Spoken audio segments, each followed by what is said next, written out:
All right, y'all, first and foremost, give all praise to Yahweh Bashim Yahushua Barakatham, and salute to all the brothers and sisters, you know, saying, teaching this word with sincerity and charity. Brother Phineas here with a couple of short videos, man. I'm gonna try to do about 3 videos when I'm out here, and try to load them up, you know, as quickly as possible. I ain't finna just sit up here and juice myself like I'm gonna get them all done today and load them, but I'm gonna try to get a few done and then load these things up. What I want to deal with though is initially is God don't change.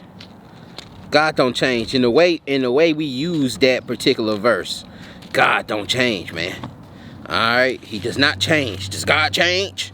And so we'll use that a lot of times in defense to something that we see that is new within the text. Within the New Testament, we'll see some other laws, i.e., an example, polygamy. Okay, we'll see Paul saying that the bishop should only have one wife, that the deacon should only have one wife, and then now they say, well, does God change? Does you know, is he putting a new law into place? Like, what is going on? Like, so he allowed it then, but he don't allow it now. And that's the reality of it. Yeah. He allowed it then. He don't allow it now. And so let's go to Malachi 3 and 6. I think that's where they get this from. Malachi 3 and 6. That's what we were taught. It says, for I am the Lord, I change not, therefore ye sons of Jacob are not consumed.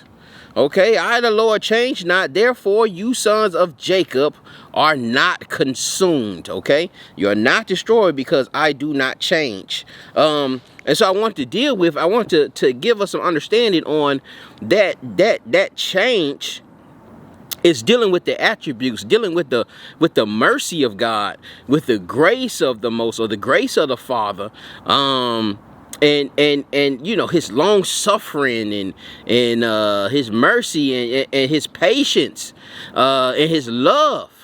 Okay, does not change. You know what I'm saying? Like his love does not change.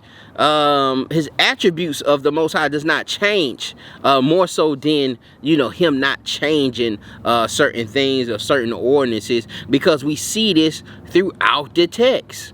You know, we see Moses going up and pleading for the Most High. Most High said, man, listen, I'm finna start over with you, Moses. I'm finna start over with you. I'm finna kill all these jokers in the wilderness and start the Mosites. Okay? Worry about Israel no more. We're finna start the Mosites. And Moses pleaded with them and said, listen, man, what are the other people gonna think? Okay, what are the Gentiles gonna think? The other nations are going to think, the heathen going to think, if you just led a people out to the wilderness and destroyed them. What would that do to your name? And so he repenteth of that. You know what I'm saying? It's, you know, it's a lot of things you have to unpack with that. You know, a lot of atheists or open theists will try to come at you about that text, but I don't want to get into that. You know what I'm saying? I don't want to get into that, but, you know, we will have to build up a defense and do some apologetics for that particular incident. But we do see the Most High did change his mind. He wanted to kill us. He didn't kill us. And he might have changed how he felt about it, but that mercy and grace that he showed there is always part of his attributes. So that didn't change about him. And we have to understand dispensations, and I may get into that in another video. Understanding different ages, you know what I'm saying, different worlds, different covenants that we live in. Like, we can't say, well, Adam and Eve had a ordinance to only eat herbs. Okay, they were vegans. Okay, they could only eat plants during the time of, you know what I'm saying, when they dwelled in the garden. Another dispensation, another covenant comes in with Noah. Well, Noah's told he can eat everything. Well, did God change his mind? Okay, is he doing something new? Yeah, he's doing something new. These are new ordinances. Okay, and we can go on and on. Jacob had 2 wives. Okay, they were sisters. Those 2 wives were sisters. But then later there's a law that comes in There's a law that comes in under the covenant, under the Mount Sinai covenant, that says you can't do that. You can't sleep with nobody. You can't sleep with the you can't see the nakedness of your wife's sister. So now there's a law that's against that. You see what I'm saying? So did God change? No, God didn't change. He just changed the ordinances because of certain things that he had to do to preserve Israel. Okay, these changes in these ordinances were to preserve Israel, to keep them from that fire, because of his love and mercy that has not changed. Okay, these folks didn't have it. These folks was picking stuff on the guard on the Sabbath. He told them, man, you gotta wear the fringes, man. And you think people didn't? And when those folks were picking up those sticks, of course he killed all of those folks. All right, but he don't do that now. He didn't do that after that. You don't see times after that where he did that, where he just immediately sent forth that judgment. Just like with Achan and his covetousness was stealing those Babylonian garments, him and his wife suffered an immediate death, but that judgment didn't go forth like that later on, man. You know what I'm saying? You didn't see that kind of judgment like that just throughout the text where the Most High is intervening to do that. You know what I'm saying? So we got to be mindful. We got to be mindful of dispensations, man. So, well, yeah, you may have seen something that was allowed, and I ain't gonna say that it was just allowed. It was just that the Most High didn't strike him down for it, but it don't mean he agreed with it. And so when we see Christ coming in saying, yeah, well, Moses wrote you that, Moses, because of your hearts, allowed you to do something, that was for his covenant. Now, when we see Christ coming in saying something different and telling you that you shouldn't be doing that, you got to stop doing it. When we see Paul saying that you can't be doing that, you got to stop doing it because you're living in that dispensation. Now, when you go to the next dispensation, then you can do something else. Then it may be something else. It may be allowed then in the next dispensation. Just like now we're in the dispensation where we don't do animal sacrifices. But when Christ returns, there will be a dispensation where the temple is reestablished. And then it's a dispensation after that where the temple will be destroyed and there won't be no temple in the New Jerusalem, in the new heaven. There won't be no death. And so we got to understand the dispensations that when we say stuff like, well, God don't change, man. So if he said it here, it got to be here. It got to be true right here. And that's not necessarily how that works. Because the God don't change is really specifically tied to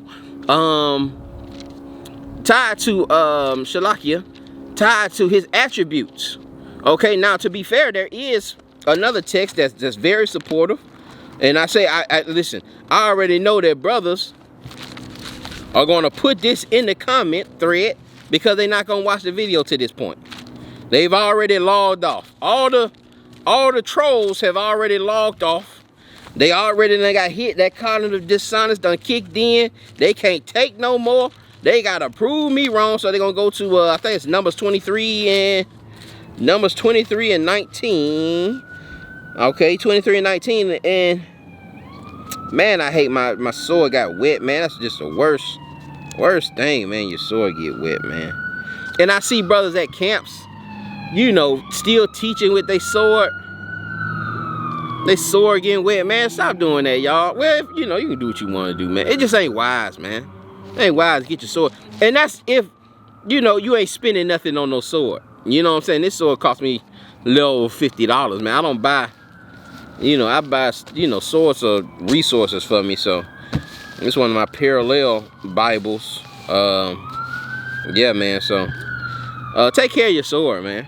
And if it's a cheap sword, it's a cheap sword. You ain't got to do that, but you should be investing in good swords. You know what I'm saying? You shouldn't have, if you fighting spiritual battles, you don't want to have no cheap sword out there, man. No little $3, $4 sword. You need to be buying you a good sword with references in there. With precepts already aligned in there. You can highlight the precepts and you ain't got to write in the sword because the precepts are there. But still good. I write in mine. I always write the precepts in mine because some of those precepts be off sometimes. So you gotta make sure you glean from that thing and you know, just be guided, man. But, you know, use wisdom with that thing. But Numbers chapter 23 verse 19 says, God is not a man that he should lie, neither the son of man that he should repent. Have he said, and shall he not do it? Or have spoken, and shall he not make it good? Okay, and so this, to say in context of what's happening here, this is Balaam. Okay, this is Balaam who's trying to prophesy over Israel. Okay, who Moab and the Midianites, I think, they have hired to prophesy against Israel to get them destroyed. All right, and so he telling them, like, listen, man, like he don't operate like that. He say he gonna do something, he gonna do it.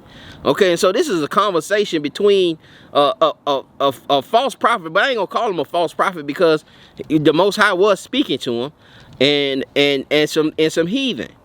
You know what I'm saying? So we got to make sure that when we bring that up, that we make sure that we're using it in its proper context, understanding that this is a dialogue from someone trying to tell some heathens how the Most High actually operates, and how, you know, when he said this right here, he's telling these folks, and really he's trying to explain to them, like, nah, he's not gonna change his mind on this one, man.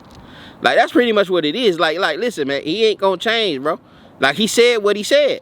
Because they telling him to go back and get another prophecy, or go back and say this. Like, listen, I told you I couldn't say but what I could say.